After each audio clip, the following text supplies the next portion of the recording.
Gravitational field intensity और gravitational potential में क्या रिलेशन होता है बच्चों, इस बारे में अभी हम लोग चर्चा करेंगे। देखिए, एक कोई पॉइंट मास अगर मैं लेता हूँ, सपोज कीजिए मास m है, डिस्टेंस r है, तो वहाँ पर जो ग्रेविटेशनल फील्ड इंटेंसिटी होती है बच्चों, वो होती है capital Gm upon r square. This is the magnitude और द स्ट्रेंथ और the intensity of gravitational field. And what about gravitational potential? Gravitational potential जो होता है वो होता है बच्चों माइनस Gm/r, ये हम लोग जानते हैं। अब अगर इन दोनों में रिलेशन निकालने को कहा जाए बच्चों, तो इन दोनों में जो रिलेशन होता है वो है E equals to dv upon dr। ये dv जो है बच्चों वो क्या है? dv is representing difference of gravitational potential. Suppose कीजिए आपने कोई दो पॉइंट्स लिए, बच्चों, एक पॉइंट आपने लिया a, एक पॉइंट आपने लिया b, दोनों के बीच की जो डिस्टेंस है बच्चों वो है dr, दोनों के बीच की डिस्टेंस है dr, और दोनों के बीच का जो ग्रेविटेशनल पोटेंशियल डिफरेंस है बच्चों वो है dv। अगर इन दोनों के बीच की डिस्टेंस है dr, इन दोनों के बीच का ग्रेविटेशनल पोटेंशियल डिफरेंस है dv, तो इनके बीच में जो ग्रेविटेशनल फील्ड इंटेंसिटी होगी बच्चों वो होगी dv/dr।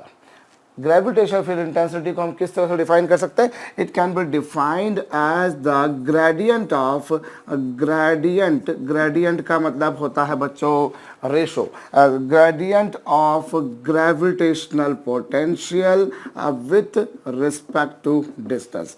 आप डिस्टेंस के रिस्पेक्ट में, दूरी के सापेक्ष, आप डिस्टेंस के रिस्पेक्ट में बच्चों जो ग्रेविटेशन पोटेंशियल की ग्रेडियंट लेते हैं। सपोज कि जैसे मैंने आपसे कहा कि 2 points are located at distance dr from each other, and माना कि उनके बीच का जो ग्रेविटेशन पोटेंशियल डिफरेंस है बच्चों वो dv है, तो E जो होगा बच्चों वो dv अपॉन dr हो जाएगा।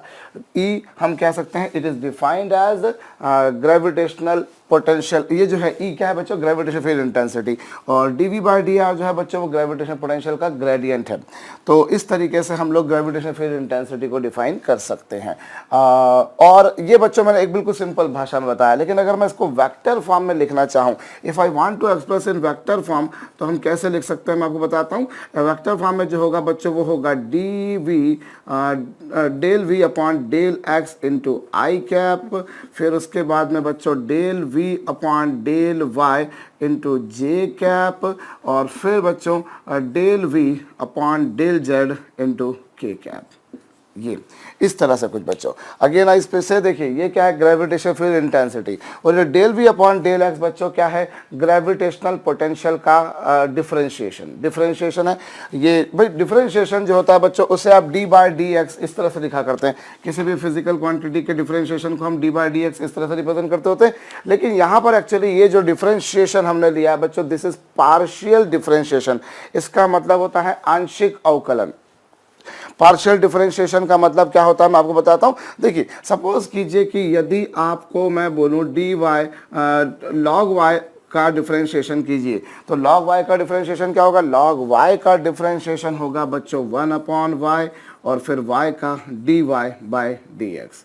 अगेन आई से देखिए, अगर मुझे log y का डिफरेंशिएशन करना है तो log y का डिफरेंशिएशन क्या होगा बच्चों? 1/y, और y का हो जाएगा फिर dy/dx। इसी तरीके से अगर सपोज कीजिए मैं आपसे बोलूं कि डेल आप y स्क्वायर का डिफरेंशिएशन कीजिए, तो y स्क्वायर का डिफरेंशिएशन क्या होगा? पहले आप y स्क्वायर का करेंगे, वो होगा 2y, और फिर y का dy/dx। y स्क्वायर का डिफरेंशिएशन करेंगे तो वो क्या होगा बच्चों? 2y, और y का dy/dx। This is the way of differentiation. ये डिफरेंशिएशन करने का तरीका है बच्चों, ये डिफरेंशिएशन करने का तरीका। लेकिन यदि मैं यही डिफरेंशिएशन बच्चों जैसे मैं log y का विथ रिस्पेक्ट टू x करूं, कौन सा? Partial differentiation. ये जो मैंने आपसे कहा कि ये कौन सा डिफरेंशिएशन होता है, इसे हम बोलते होते हैं पार्शियल डिफरेंशिएशन, आंशिक अवकलज। तो ये क्या होगा बच्चों? इस केस में होगा 0। एक्चुअली हम लोग जब x के रिस्पेक्ट में पार्शियल डिफरेंशिएशन करते हैं, अगर हम x के रिस्पेक्ट में पार्शियल डिफरेंशिएशन करते हैं बच्चों, तो फिर y और z को हम कांस्टेंट लेकर चला करते हैं। इसी तरीके से अगर मैं y के रिस्पेक्ट में करता हूं, फर्ज कीजिए यदि मैं डेरिवेटिव निकालता हूं विथ रिस्पेक्ट टू y, किसका निकालूं मैं? x स्क्वायर का।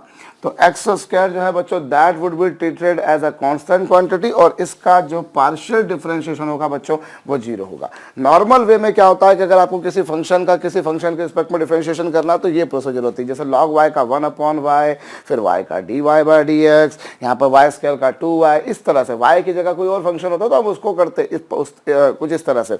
लेकिन जब पार्शियल डिफरेंशिएशन करते हैं तो जिसके रिस्पेक्ट में करते हैं बच्चों उसको छोड़कर बाकी सबको आप जीरो मान के चला करते हो, बाकी सबको आप जीरो मान के चला करते हो। तो ये इसका मतलब है बच्चों, मैं एक बार फिर से समझाए दे रहा हूं यहाँ पर क्या हो रहा है। देखिए, how gravitational field intensity and gravitational potential are related to each other, दोनों के बीच में क्या संबंध है, किस तरह से दोनों एक दूसरे पर डिपेंड करते हैं, उस बारे में हम बात कर रहे हैं। तो देखिए, ई इक्वल्स टू क्या बच्चों, D V upon D are.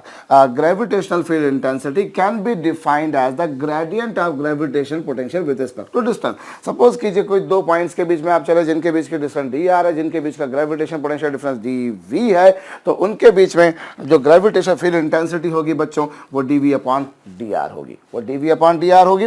और अगर हम वेक्टर फॉर्म में कहना चाहें बच्चों, तो यहाँ पर कुछ ऐसा कहेंगे।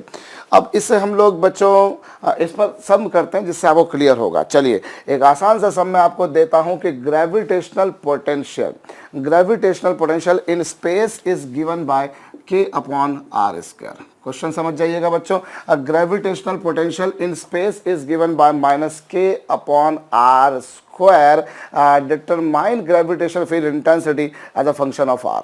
क्वेश्चन समझ जाइएगा फिर से बच्चों, gravitational potential in space is given by this, determine gravitational field intensity as a function of R. Video को थोड़ी देर पॉज करके बच्चों स्वयं से करिए। देखिए, आपको जो यहाँ पर दे रखा है वो क्या दे रखा है बच्चों, ग्रेविटेशनल पोटेंशियल। ग्रेविटेशनल पोटेंशियल क्या दे रखा है, minus K upon R square. और आपसे क्या पूछिए, ग्रेविटेशनल फील्ड इंटेंसिटी। तो कैसे करेंगे हम देखें भाई। ई इक्वल्स टू कितना है बच्चों, ई इक्वल्स टू है D V upon D R. तो इसका डिफरेंशिएशन कीजिए साहब, ये लीजिए D by D R of क्या, minus K upon R square. Sorry, minus तो यहाँ पर था, ये हो चुका। अब बच्चों क्या होगा, देखिए यहाँ पर k जो है बच्चों वो एक कांस्टेंट है, k इज अ कांस्टेंट। चलिए साहब, मैं k को अलग निकाल देता हूँ, माइनस k को इनफैक्ट अलग निकाल देता हूँ।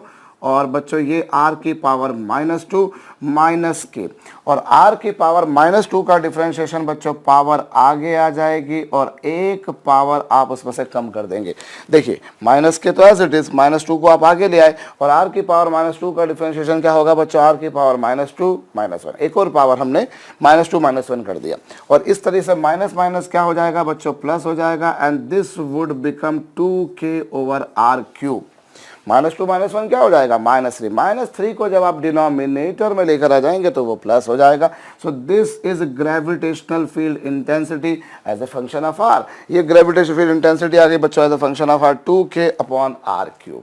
2k अपॉन आर क्यूब, बिल्कुल सिंपल सी बात हो गई बच्चों।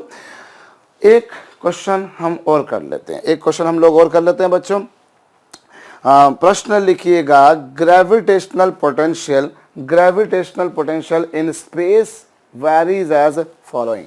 Gravitational potential in space varies as following: 4x square y plus 2 या फिर एक second plus 3x cube z y। एक सेकेंड मैं फिर से क्वेश्चन को बोल देता हूं बच्चों। Gravitational potential in space is given bye 4x square y minus 3z cube. ये लीजिए साहब, चलिए अपन ने ऐसा कर लिया, सिंपल, ठीक है। अभी gravitational potential in space is given by this expression, ये आपको गिवन है बच्चों। Calculate gravitational field intensity, calculate gravitational field intensity at point -102। इस पॉइंट पर बच्चों आपको क्या बतानी है, ग्रेविटेशनल फील्ड इंटेंसिटी। जैसा मैं हर बार आपको सलाह देता आ रहा हूं बच्चों कि थोड़ी देर के लिए वीडियो को पॉज कर दीजिए, थोड़ी देर के लिए वीडियो को पॉज कर दीजिए और क्वेश्चन को खुद से ट्राई कीजिए। तो देखिए, अब यहाँ पर हमको क्या है बच्चों, हमें ग्रेविटेशनल फील्ड पोटेंशियल दे रखा है और ग्रेविटेशनल फील्ड इंटेंसिटी निकालनी है। तो उसके लिए आप क्या करेंगे बच्चों, आपको del V upon del X, del V upon del Y वगैरह वगैरह निकालना पड़ेंगे। तो देखिए, पहले हम लोग यहाँ पर जो है इसको यदि देखें, चलिए मैं यहाँ पर इसी के नीचे कर देता हूँ भाई।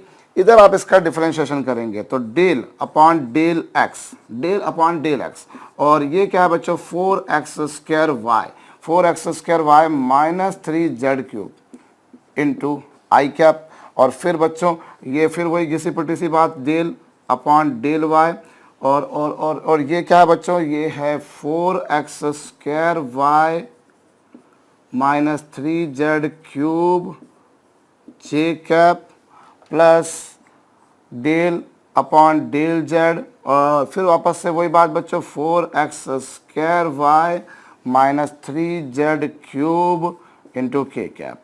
देखिए हमने क्या करा बच्चों, यहाँ पर del V upon del X I cap, del V upon del Y J cap, del V upon del Z K cap, ये हो जाएगा। अब इसका डिफरेंशिएशन मैं जब करूंगा बच्चों, देखिए जब मैं इसका डिफरेंशिएशन करूंगा, पहली बार मैं किसके रिस्पेक्ट में पार्शियल डिफरेंशिएशन कर रहा हूँ, एक्स के रिस्पेक्ट में, और जब मैं एक्स के रिस्पेक्ट में पार्शियल डिफरेंशिएशन करता हूँ बच्चों तो वाई और जेड को मैं कांस्टेंट लेता हूँ, और जब वाई और जेड कांस्टेंट होंगे बच्चों तो फिर आप देखिए ये तो हो गया 4y तो एज इट इज, 4y तो एज इट इज हो जाएगा, ये लीजिए साहब 4y एज इट इज, और एक्स स्क्वायर का डिफरेंशिएशन 2x, ये 4y एक्स स्क्वायर का डिफरेंशिएशन 2x, और फिर जेड क्यूब का डिफरेंशिएशन बच्चों 0, जेड क्यूब का डिफरेंशिएशन होगा 0। देखिए ये है 4y एक्स स्क्वायर का 2x और 3z क्यूब का बच्चों कितना 0 into I cap, into I cap, ये आपके पास में आ गया।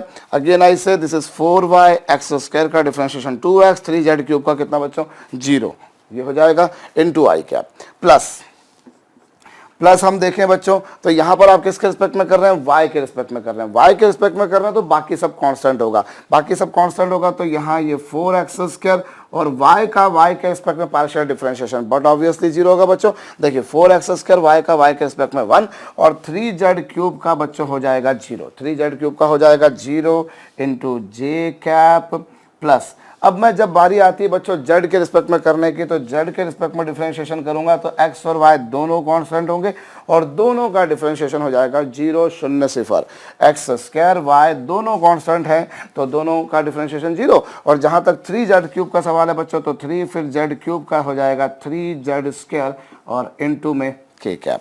भाई आपने पहले x के रिस्पेक्ट में किया, जब x के रिस्पेक्ट में किया तो y और z कांस्टेंट थे तो ये 4y as it is X square का 2x, 3z क्यूब का 0, फिर y के रिस्पेक्ट में करने गए तो 4x² y का y के रिस्पेक्ट में 1 और 3z क्यूब का 0, और फिर z के रिस्पेक्ट में करने गए तो ये कांस्टेंट का डिफरेंशिएशन ये और 3z क्यूब का साहब कुछ ऐसा हो जाएगा।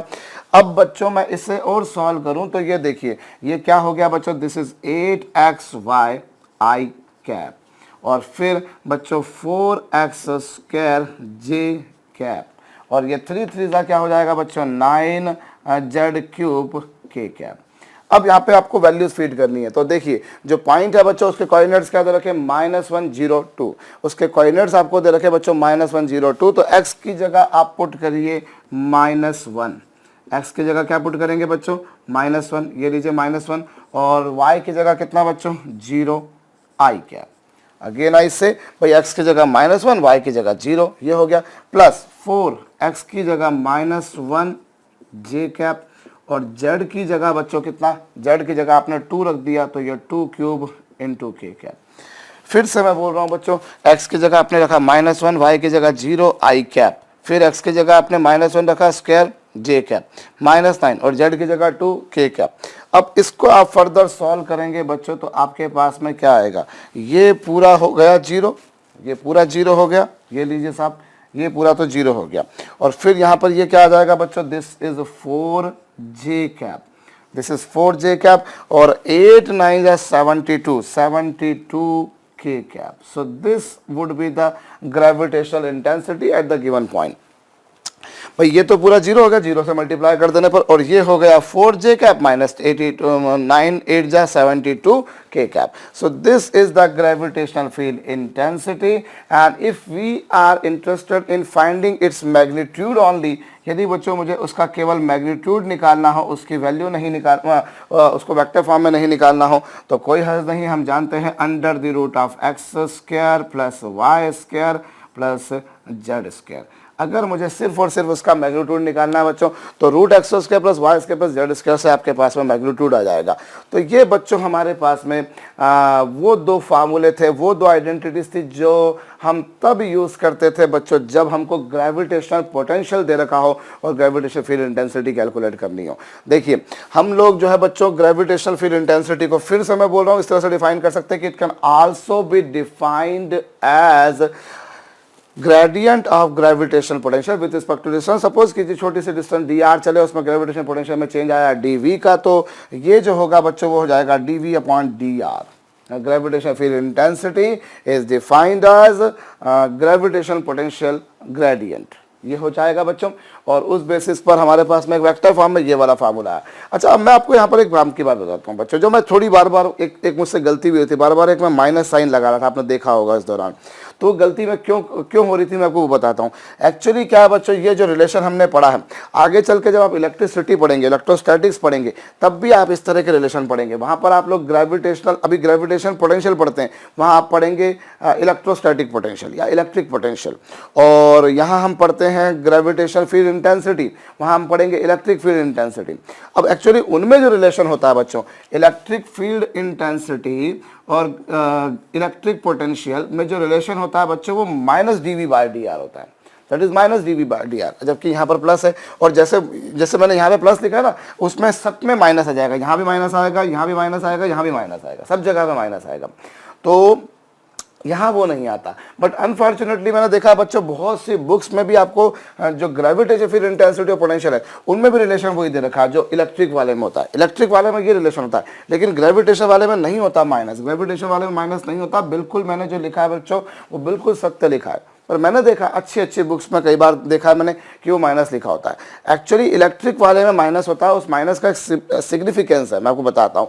माइनस साइन वहाँ पर ये रिप्रेजेंट करता है कि direction of electric field intensity, direction of electric field intensity is that in which electric potential decreased, जिसमें इलेक्ट्रिक पोटेंशियल डिक्रीज होता है। सपोज कीजिए ए से बी तक जाने पर अगर ग्रेविटेशनल इलेक्ट्रिक पोटेंशियल में कमी आ गई, ए से बी तक आप गए, इलेक्ट्रिक पोटेंशियल में कमी आई, तो डायरेक्शन जो होगी वो ए टू बी होगी।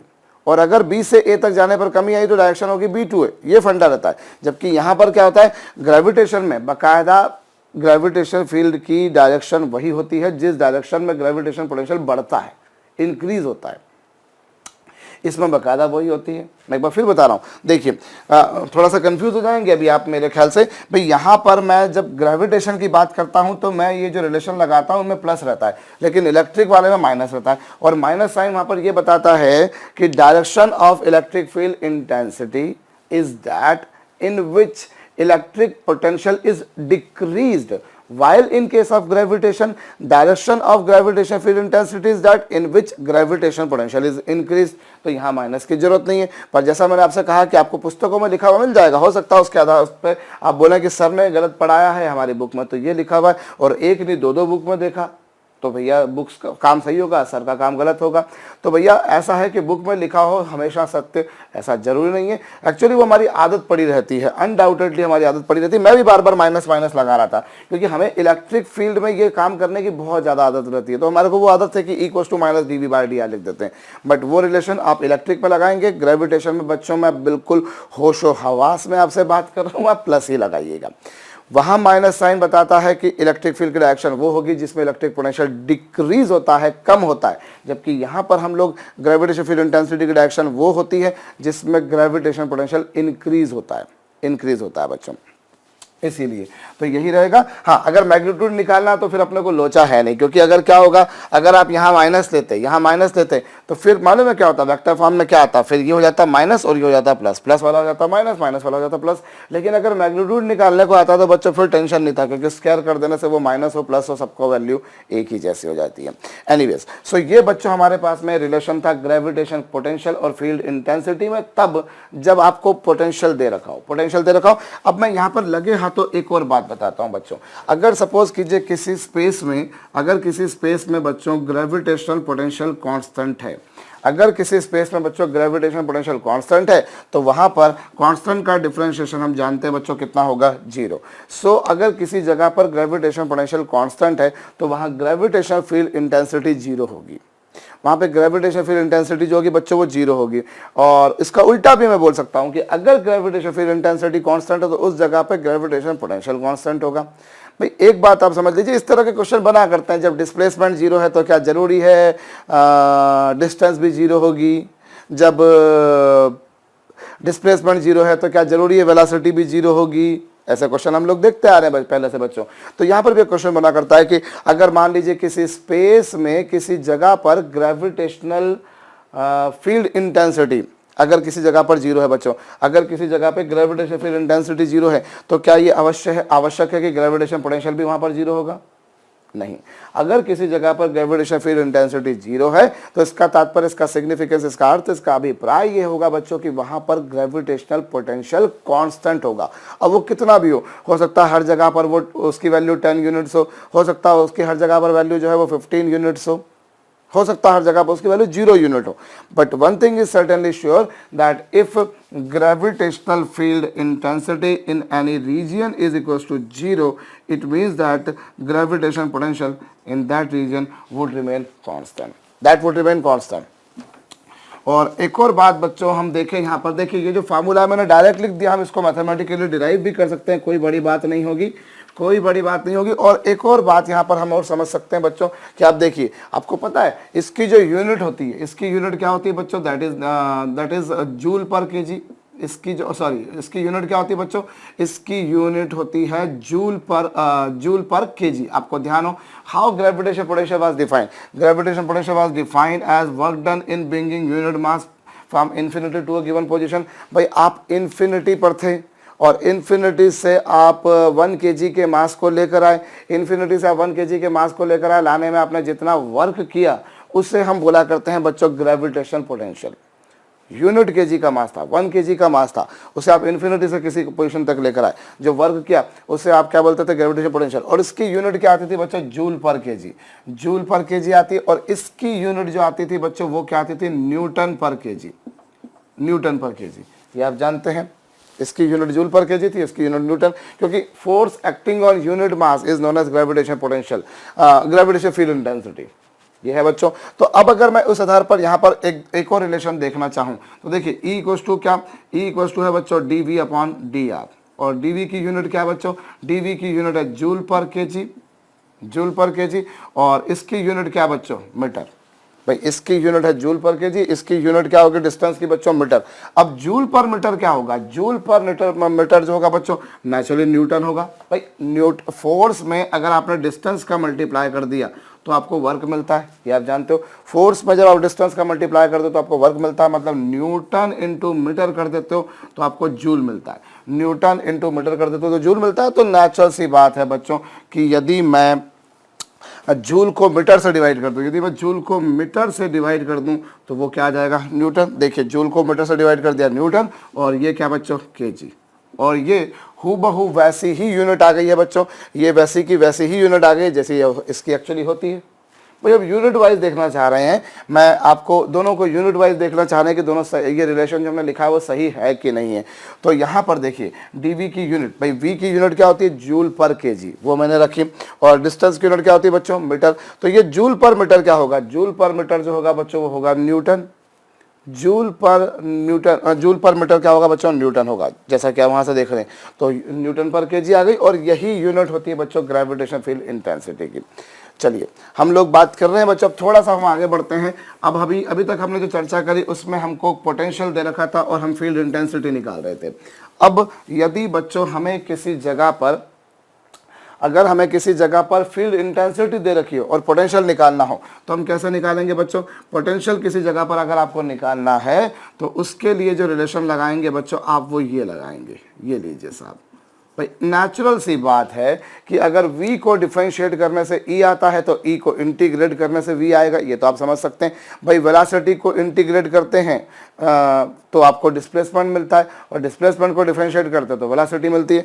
तो अभी आप जानते हैं बच्चों कि E बराबर क्या? E बराबर होता है dV/dr, मतलब v को डिफरेंशिएट करने से E आता है तो E को इंटीग्रेट करने से v आएगा, और इस तरह से v बराबर हो जाएगा बच्चों इन्फिनिटी से r तक। E को इंटीग्रेट कर दीजिए ये।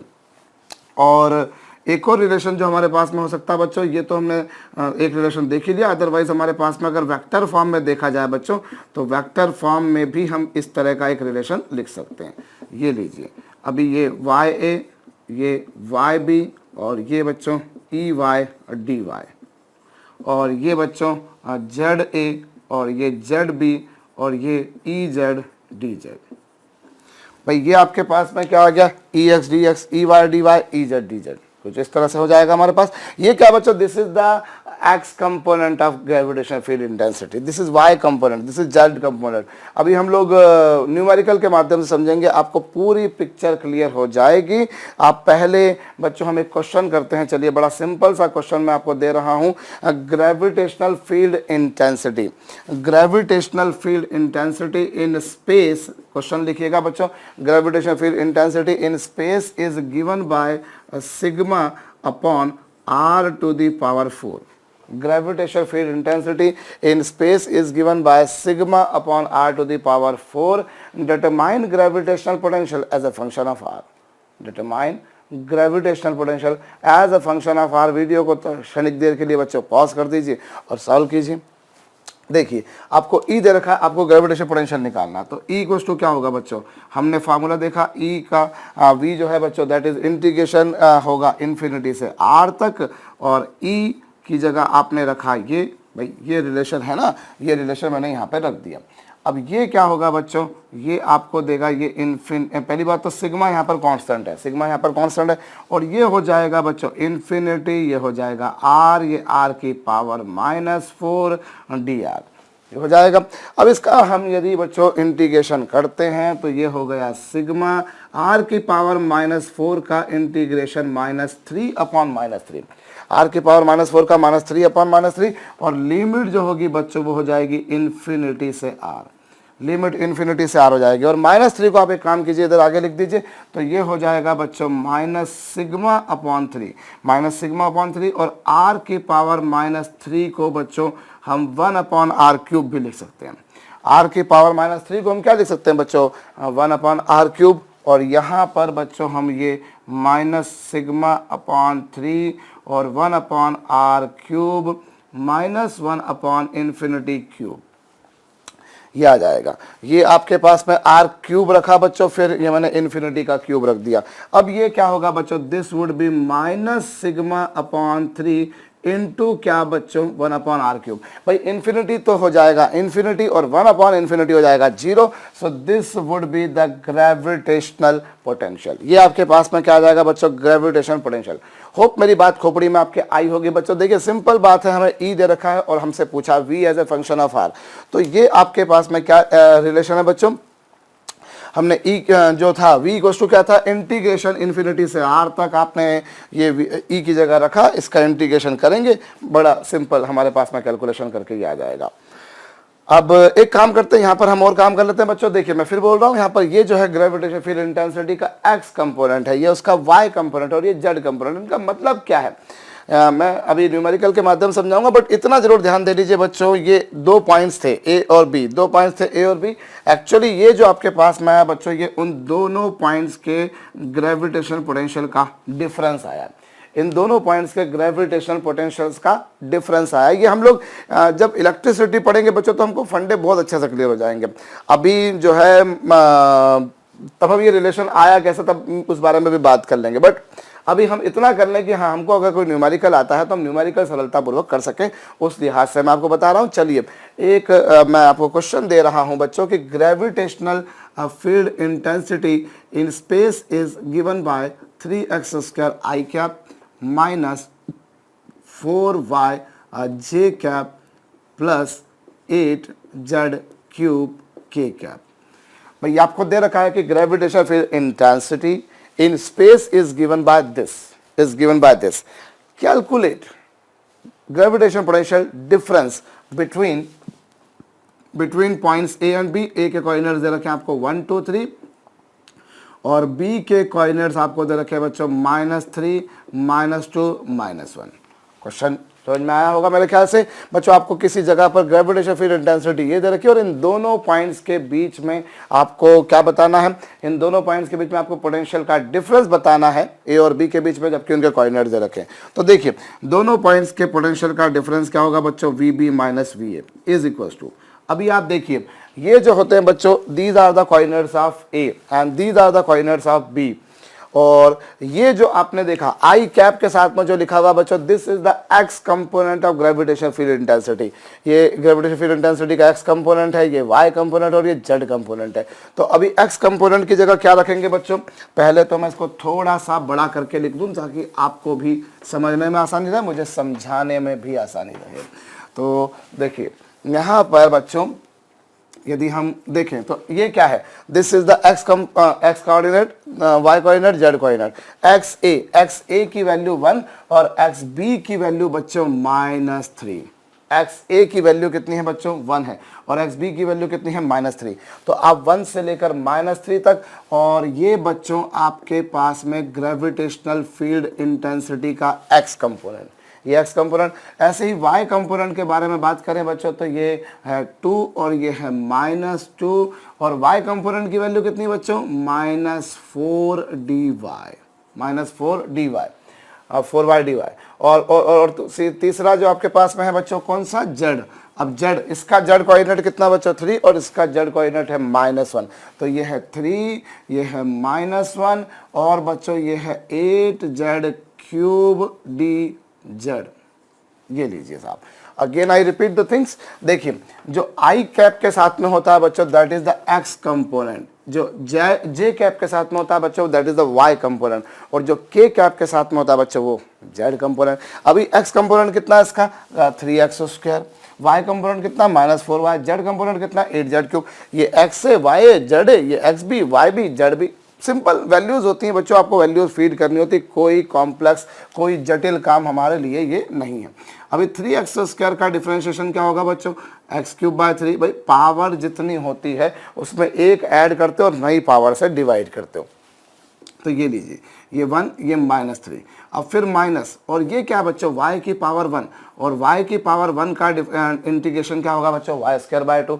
y की पावर 1 का इंटीग्रेशन होगा y²/2, लिमिट है 2 से -2 और +8, और z³ का डिफरेंशिएशन बच्चों z⁴/4, z⁴/4 ये हो जाएगा। भाई जितनी पावर होती है उसमें एक ऐड करते हैं, नई पावर से डिवाइड करते हैं, और लिमिट पुट करेंगे 1 से -3, 2 से -2 और 3 से -1।